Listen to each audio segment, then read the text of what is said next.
Welcome to the In-Depth Podcast. I'm your host, Aaron Harris. In-Depth is a bi-weekly program where we will speak to people from all different walks of life to find out where they came from, what makes them tick, and where they're headed in the future.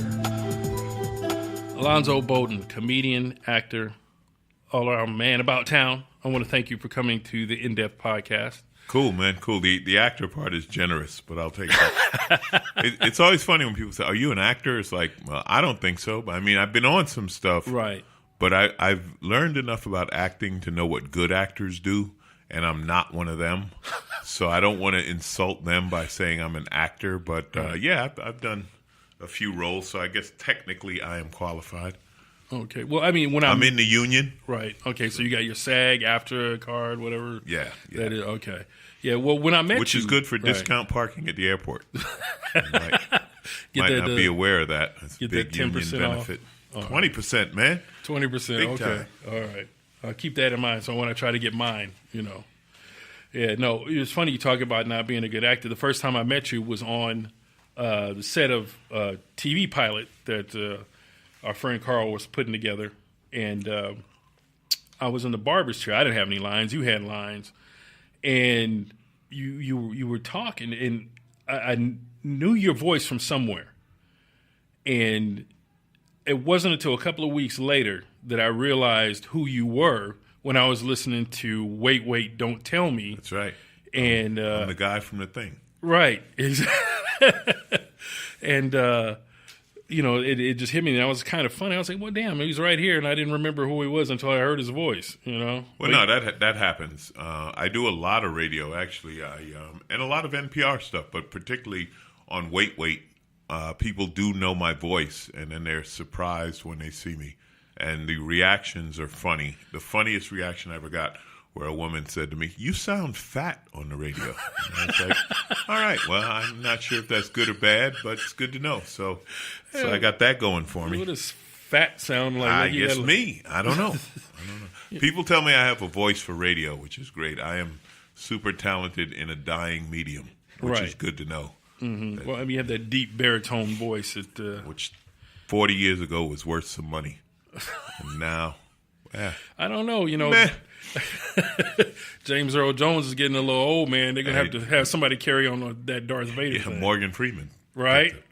You know. No, those jobs, you know, people like, do you do voiceover? I love when people ask you, do you want to do something? Do you want to do voiceover? No, why would I want to make money? You know. I had a guy, I was working in Vegas, and, you know, it's watching a game in a sports bar or whatever, and he says, "Hey, do you want to be on a sitcom?" And he was a nice guy, civilian, right? And I told him, I said, you know, being a regular on a sitcom, you're looking at pay from $10,000-$20,000 to, you know, $500,000 a week. Wow. Like, would you want to make that? It's like such a like, yeah, of course that. But you know that kind of stuff. I've always looked at that, and maybe I have the wrong view of it, but I've always seen that as we're in the lottery business, right? So you work and you grind and you do whatever is there, whatever you can get. You're always trying to get another job, auditions, et cetera, et cetera.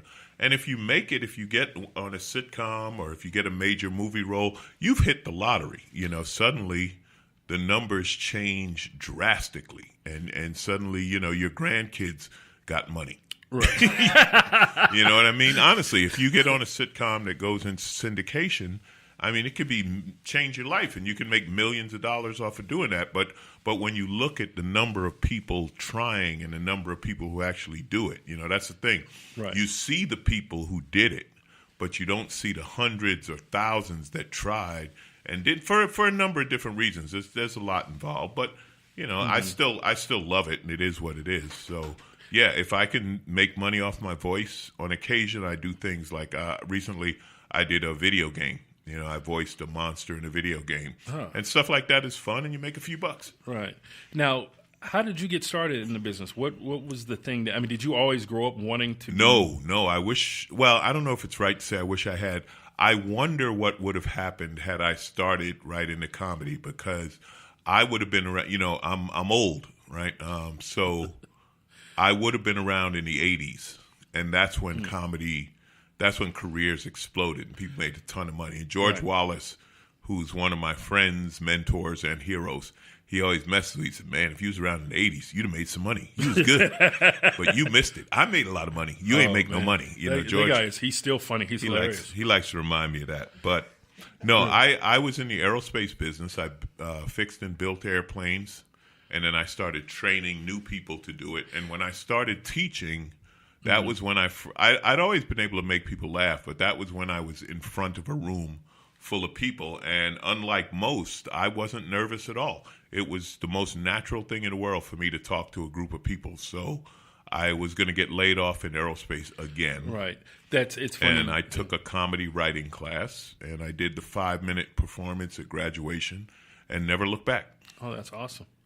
Yeah, it's funny you say that, being laid off again. I worked at Northrop Grumman, which was the competition to where you worked at. You worked at Boeing, right? Well, I worked for all of them. I worked for McDonnell Douglas, which is now part of Boeing. But, you know, in that business, there's no allegiance. You work where you work. So I worked for Lockheed, Douglas.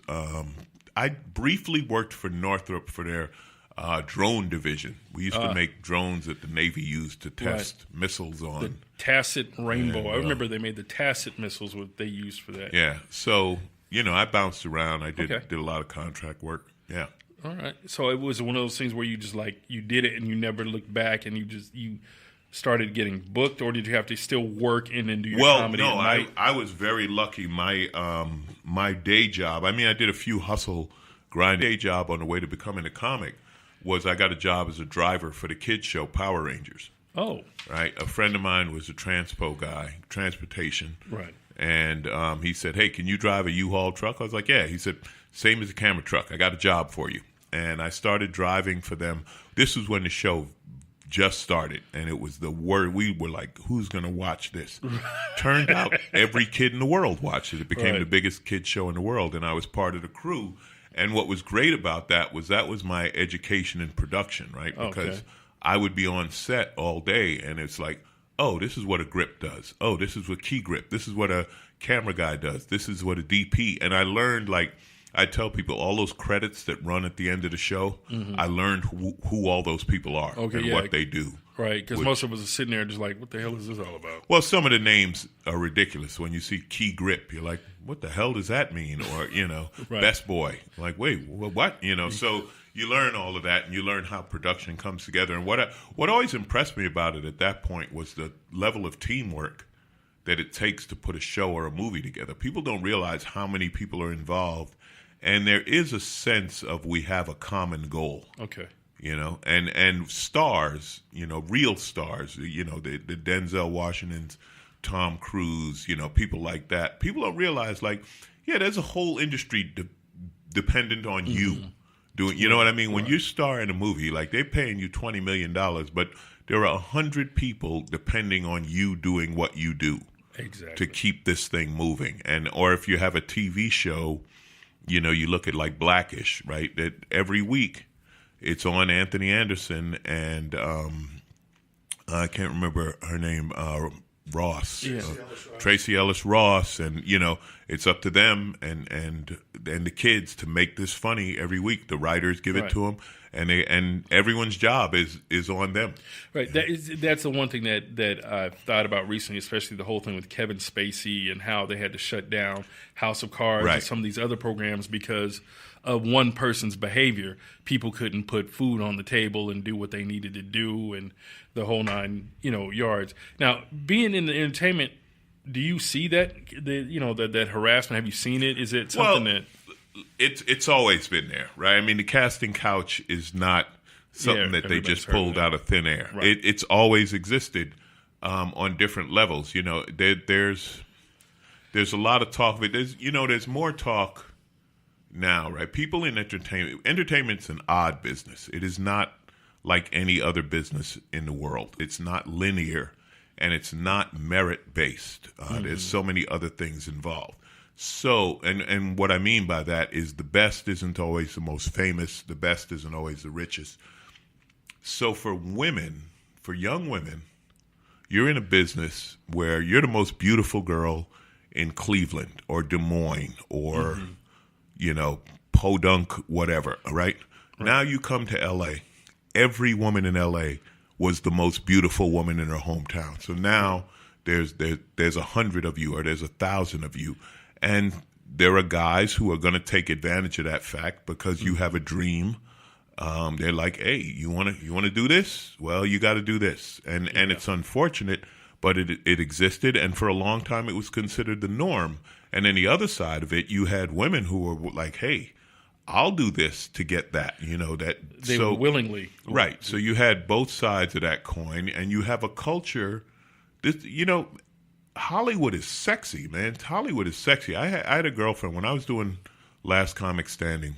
Mm-hmm. Tall, striking, beautiful woman. She was intimidated by Hollywood just because I'd be around, and there's always beautiful women around. There's always beautiful people around. Right. And I told her, I was like, they're not real. Like, they're just there. You know what I mean? In other words, they're real. They are whoever they are. But it's not like you go to work and you walk on set and beautiful women see you and like, oh, I'm going to bang him. Right. Oh, I can't wait to bang. It's like, let me tell you something. They're banging producers and directors. People with real money. Any girl trying to bang me, I'm like, aim higher. You could do better. What's wrong with you? I'm a contestant on a reality show. Now you get out there and get to work, Right. It's a weird business in that sense, and sex is definitely a part of it. The other side of it is people getting taken advantage of, and then you had what Dave about, and I forget the phrase he used because he had a good phrase for it, but it was like, some of this shit is part of the business, and if you can't deal with it, you're in the wrong business. There's shit in Hollywood. You're going to deal with sexism. You're going to deal with racism. Ageism is huge. If you're a woman and you're 28, you're old. Right. You know how hard that is? Like, you're old. You're 28. Right. Anywhere else, that's your prime of life. Right. Hollywood's like, you're going to have to play a mom.